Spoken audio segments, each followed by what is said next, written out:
Hello વિદ્યાર્થી મિત્રો, હું દર્શના પરમાર મારી ચેનલમાં તમારું સ્વાગત કરું છું. તમે જોઈ રહ્યા છો રાહદર્શ એજ્યુકેશન, જેમાં તમને વિષય ગણિત, વિષય વિજ્ઞાન અને વિષય સામાજિક વિજ્ઞાનના વિકાસ અસાઇનમેન્ટ સોલ્યુશનના બધા જ વિડીયો જોવા મળશે. તેથી મારી આ ચેનલને સબસ્ક્રાઈબ કરો. આજે આપણે ભણવાના છીએ વિષય સામાજિક વિજ્ઞાન વિભાગ બી પ્રકરણ 3, બરાબર ને? એનો પહેલો પ્રશ્ન છે કે સંયુક્ત રાષ્ટ્રોની સ્થાપના શા માટે કરવામાં આવી હતી? બરાબર, તો લખીએ કે આ જે સંયુક્ત રાષ્ટ્રો છે એની સ્થાપના શા માટે કરવામાં આવી હતી? તો લખીએ કે વિશ્વના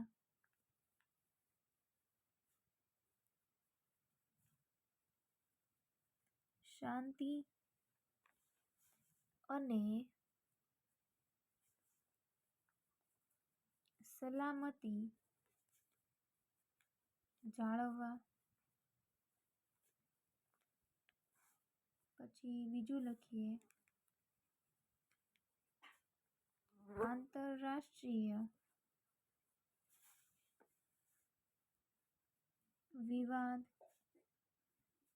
વિવાદાસ્પદ પ્રશ્નોને ચર્ચા. પછી વાટાઘાટો કે લવાદેથી ઉકેલી યુદ્ધ અટકાવવા.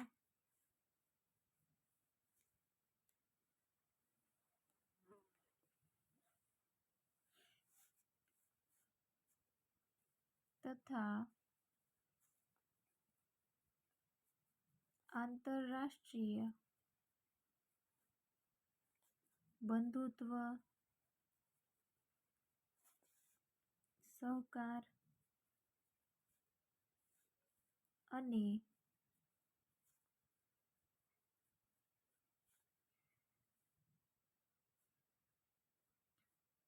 સમજણ વિકસાવવા.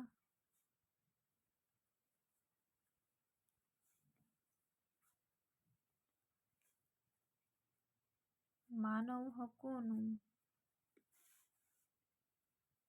રક્ષણ કરવા.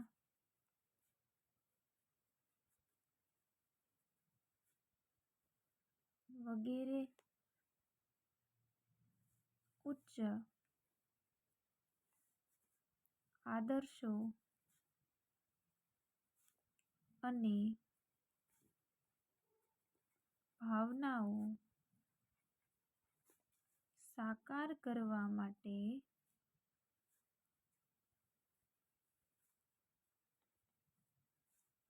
દ્વિતીય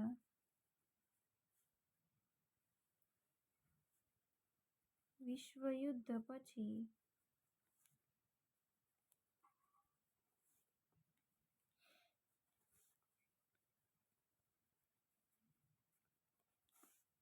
સંયુક્ત રાષ્ટ્રોની સ્થાપના કરવામાં આવી. ઓકે, આ પ્રશ્ન અહીં પૂર્ણ થયો. બરાબર, આ રીતે તમારે આટલા મુદ્દા યાદ રાખવાના રહેશે.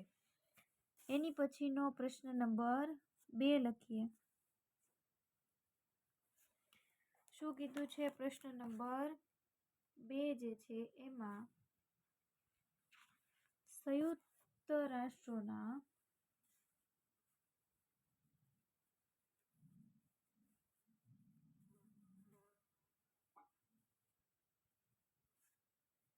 મુખ્ય અંગો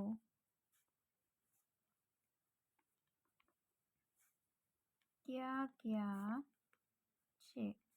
તો લખીએ આપણે કે ભાઈ સંયુક્ત રાષ્ટ્રોના મુખ્ય અંગો કયા કયા છે એના વિશે લખીએ.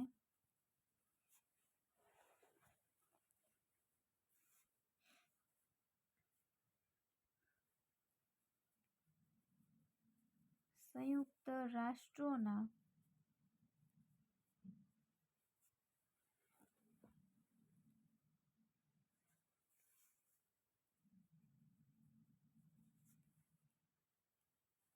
મુખ્ય અંગો માં પહેલું છે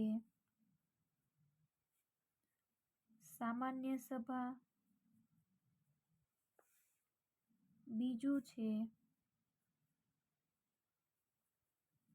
સલામતી સમિતિ, ત્રીજું છે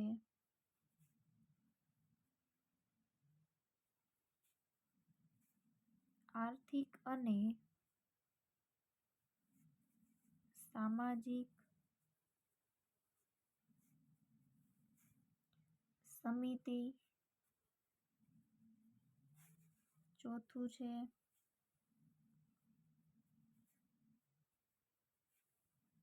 વાલીપણા સમિતિ, પાંચમું છે આંતરરાષ્ટ્રીય અદાલત, આંતરરાષ્ટ્રીય અદાલત અને છઠ્ઠું અને છેલ્લું છે સચિવાલય.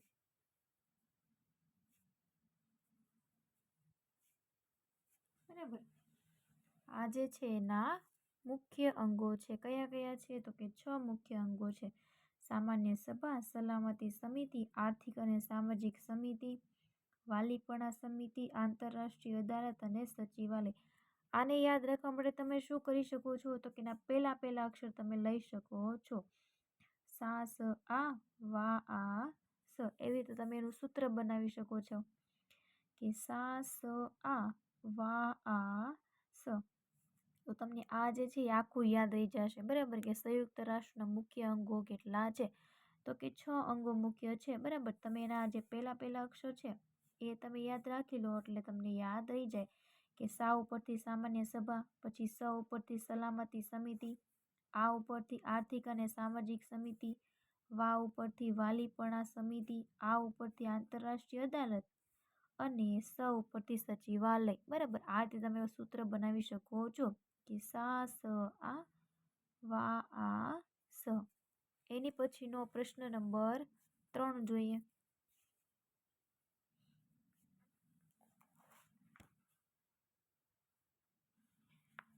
ઠંડુ યુદ્ધ એટલે શું?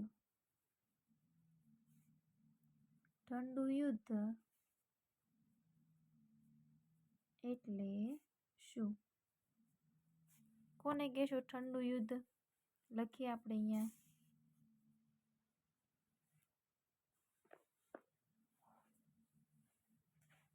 વિશ્વના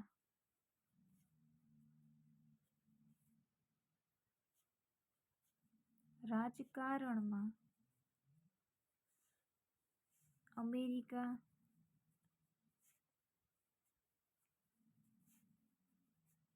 તરફી અને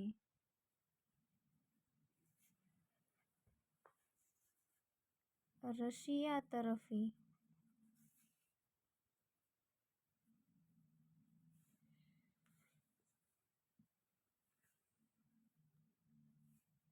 એ બે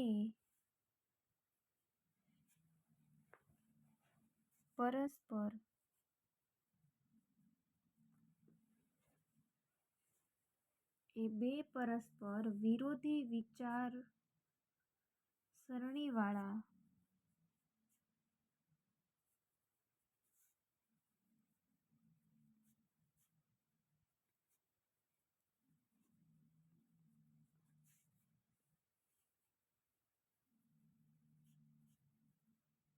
સત્તા જૂથો રચાયા.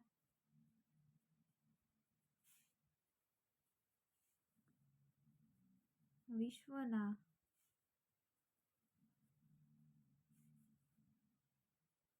નાના રાષ્ટ્રો પોતાની અનુકૂળતા મુજબ આ બંને સત્તા જૂથોમાં જોડાયા.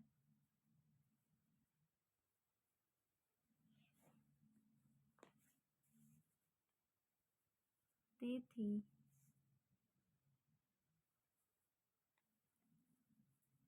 તેઓ એકબીજાના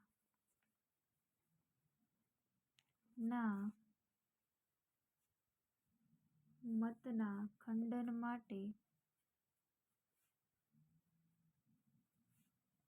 તેમજ પોતાના મતના સમર્થન માટે વાક અને વિચાર યુદ્ધો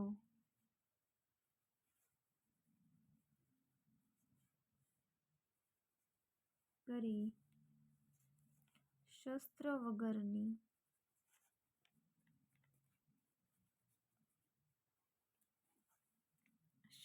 વગરની જે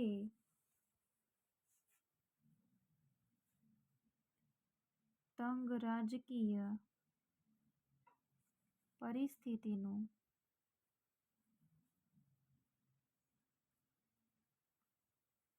નિર્માણ કર્યું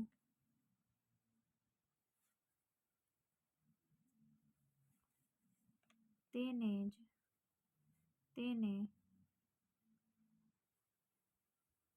ઠંડુ યુદ્ધ કહે છે. બરાબર. કે વિશ્વના રાજકારણમાં અમેરિકા તરફી અને રશિયા તરફી એ બે પરસ્પર વિરોધી વિચારસરણીવાળા સત્તા જૂથો રચાયા હતા. બરાબર. એમાં વિશ્વના નાના રાષ્ટ્રો પોતાની અનુકૂળતા મુજબ આ બંને સત્તા જૂથોમાં જોડાયા. બરાબર. એટલે આ બે જે છે એ જૂથો રચાયા. બરાબર. એટલે શું થયું તો કે નાના રાષ્ટ્રો પોતાની અનુકૂળતા મુજબ આ બંને સત્તા જૂથોમાં જોડાયા. બરાબર. તેથી તેઓ એકબીજાના મતના ખંડન માટે તેમજ પોતાના મતના સમર્થન માટે વાક અને વિચાર યુદ્ધો કરી શસ્ત્ર વગરની જે તંગ રાજકીય પરિસ્થિતિનું નિર્માણ થાય છે તેને શું કહો છો? ઠંડુ યુદ્ધ કહો છો. બરાબર. એની પછીનો પ્રશ્ન નંબર 4 જોઈએ.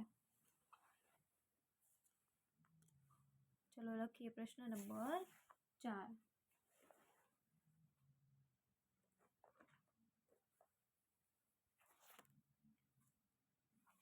આપણને એવું કીધું છે કે ભાઈ કારણ આપો. આપણે દર્શાવવાનું છે ત્યાં કારણ. લખીએ. પ્રશ્ન નંબર 4 છે.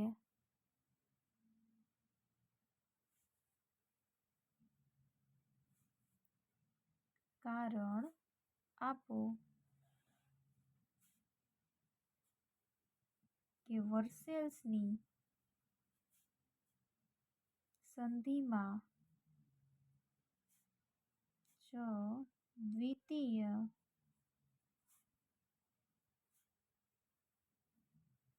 વિશ્વયુદ્ધના બીવવાયા હતા. બરાબર. આનું આપણે કારણ આપવાનું છે. ઓકે. લખીએ. ચલો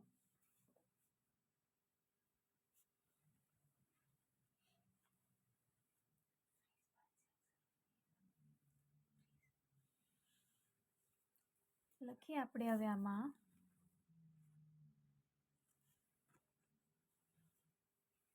કે પરાજિત જર્મનીને અત્યંત કડક શરતોવાળી વર્સેલિયન સંધિ સ્વીકારવાની ફરજ પાડવામાં આવી. બરાબર. કે વર્સેલિયન અથવા વર્સેલ્સની સંધિ સ્વીકારવાની ફરજ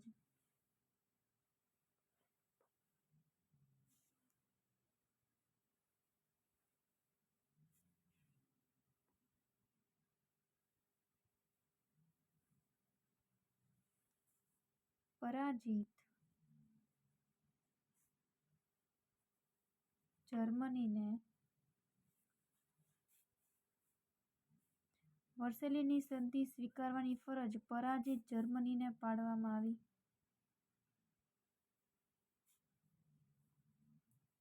બરાબર. એનો મતલબ કે આ જે પરાજિત જર્મની જે છે એને આજે શરતોવાળી કડક શરતોવાળી વર્સેલિયન સંધિને સ્વીકારવાની ફરજ પાડવામાં આવી કે વર્સેલિયનની સંધિ સ્વીકારવાની ફરજ પરાજિત જર્મનીને પાડવામાં આવી. બરાબર. જર્મનીને યુદ્ધ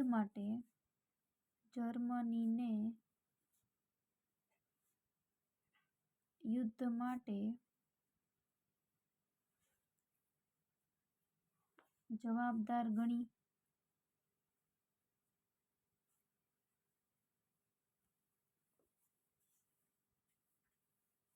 તેની પર 6.5 અબજ પાઉન્ડ નો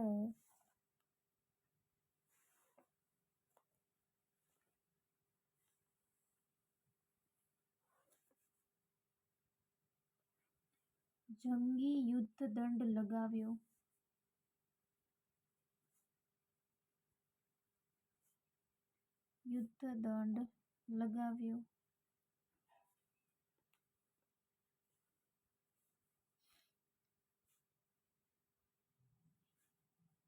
વર્સેલ્સની સંધિ જર્મની માટે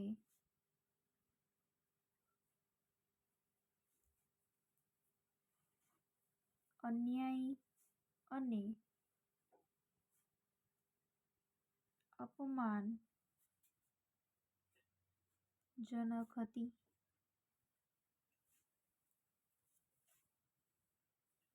જર્મનીના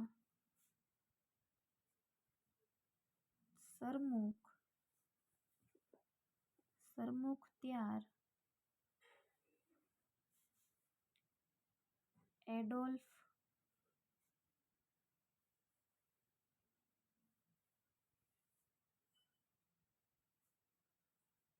હિટલરે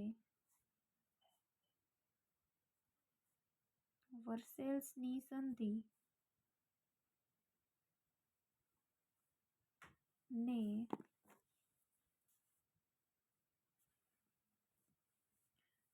કાગળનું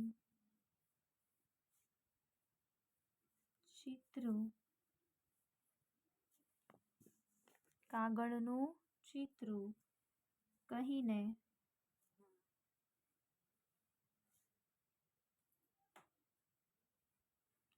ફગાવી દેવાની પ્રજાને હાકલ કરી. તેથી જર્મનીની પ્રજાને યુદ્ધનું પ્રોત્સાહન મળ્યું. તેથી એને શું થયું તો કે પ્રોત્સાહન મળ્યું હતું. બરાબર. પછી છેલ્લે 2 લાઈન લખી દઈએ આપણે.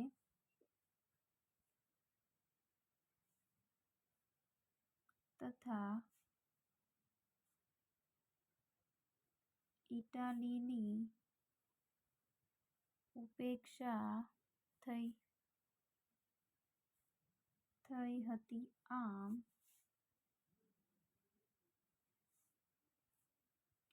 આ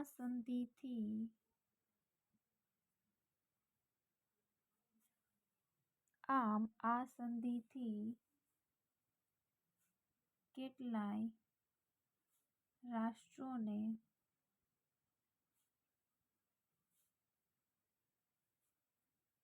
અન્યાય થયો હતો.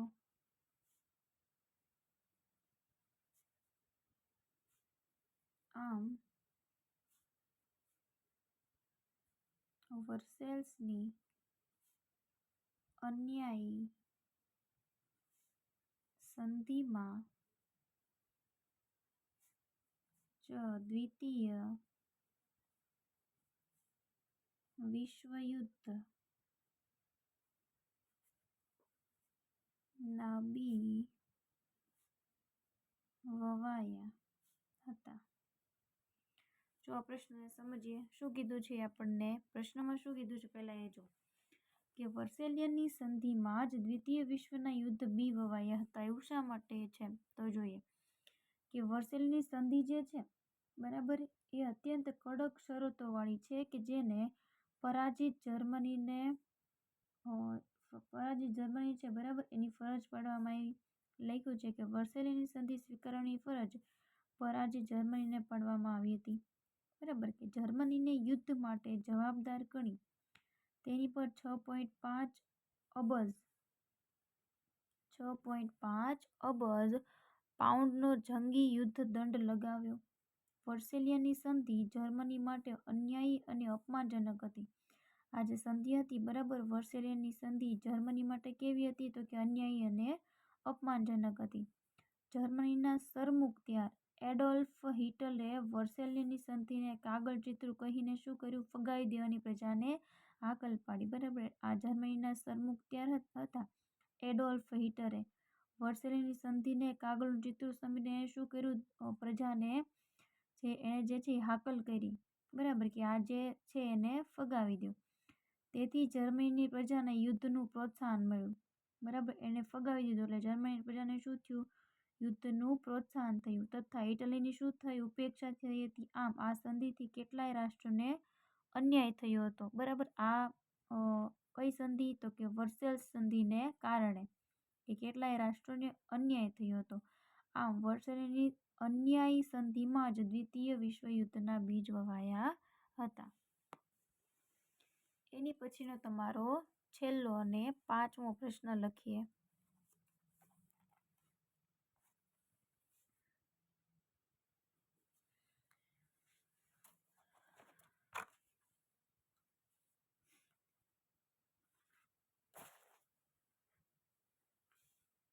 હિટલરની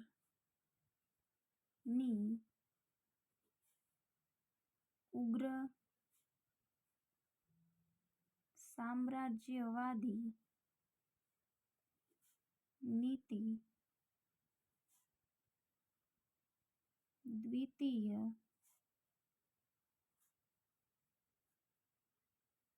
વિશ્વયુદ્ધ માટે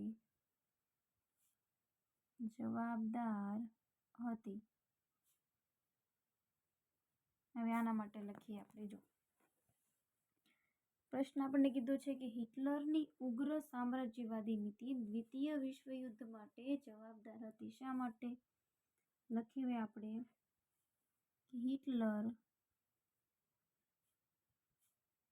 ઉગ્ર રાષ્ટ્રવાદી હતો. તે કોઈ પણ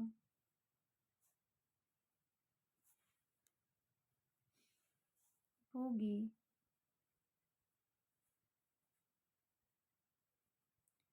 જર્મનીની એકતા,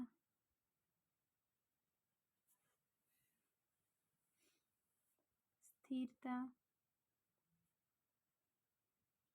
અને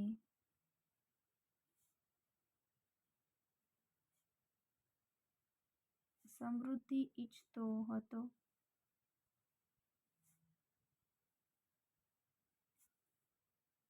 તેથી તેણે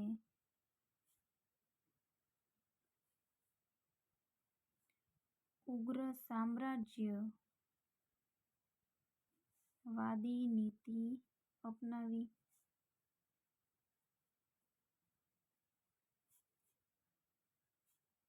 12 માર્ચ 1938ના રોજ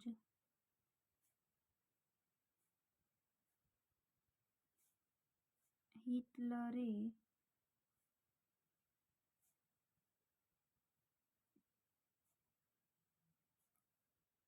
ઓસ્ટ્રિયા પર આક્રમણ કરી તેની પર સત્તા જમાવી.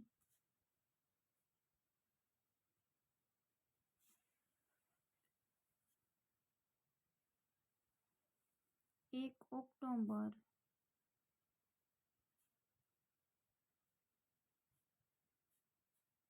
1938 રોજ તેણે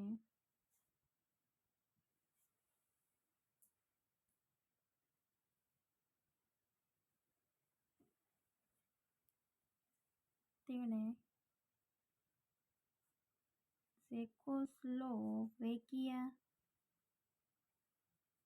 પર કબજો જમાવ્યો હતો. પછી માર્ચ 1939માં તેણે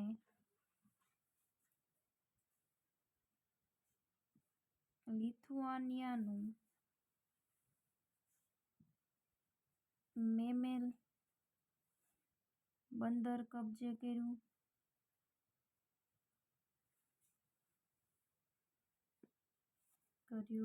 હતું.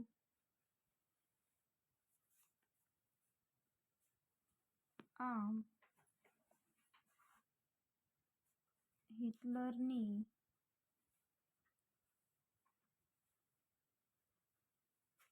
ઉગ્ર સામ્રાજ્યવાદી નીતિ દ્વિતીય વિશ્વયુદ્ધ માટે જવાબદાર હતી. ઓકે, હવે સમજી લઈએ. જો પ્રશ્ન આપણને એવું કીધું છે કે આજે હિટલરની ઉગ્ર સામ્રાજ્યવાદી નીતિ દ્વિતીય વિશ્વયુદ્ધ માટે જવાબદાર હતી. કઈ રીતે? તો કે હિટલર જે છે ઉગ્ર રાષ્ટ્રવાદી હતો. બરાબર, તે કોઈ પણ ભોગે જર્મનીની એકતા, સ્થિરતા અને સમૃદ્ધિ ઈચ્છતો હતો. બરાબર, આ હિટલર જે છે એ. તેથી તેણે ઉગ્ર સામ્રાજ્યવાદી નીતિ અપનાવી. 12 માર્ચ 1938ના રોજ હિટલરે ઓસ્ટ્રિયા પર આક્રમણ કરી તેની પર સત્તા જમાવી. પછી 1 ઓક્ટોબર 1938ના રોજ તેણે ઝેકોસ્લોવેકિયા પર કબજો જમાવ્યો.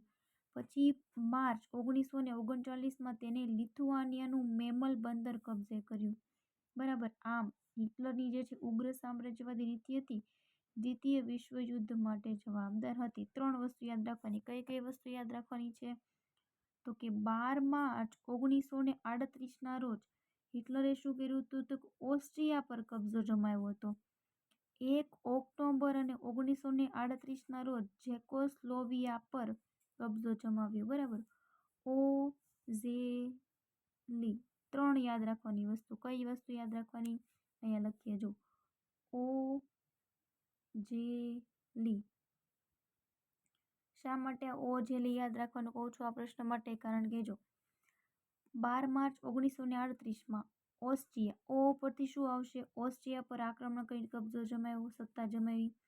ઝે ઉપરથી ઝેકોસ્લોવિયા પર આક્રમણ કરી કબજો જમાવ્યો. અને એની પછી માર્ચ 1939માં તેણે લિથુઆનિયાનું મેમન બંદર કબજે કર્યું. એટલે આ 3 વસ્તુ લખો એટલે તમારો પ્રશ્ન કમ્પ્લીટ. બરાબર, શું શું લખશો? આ જે 3 પોઈન્ટ છે, પહેલો, બીજો અને ત્રીજો, આ ખાસ લખવાનો રહેશે. બરાબર, ઓકે. તમારા પ્રશ્ન અહીંયા પૂર્ણ થાય છે. ઓકે, જો આવીને આવી યાદ રાખવાની ટિપ્સ તમને જોઈતી હોય તો પ્લીઝ મારી ચેનલને લાઇક, શેર અને સબસ્ક્રાઈબ કરવાનું ભૂલશો નહીં. Thank you very much.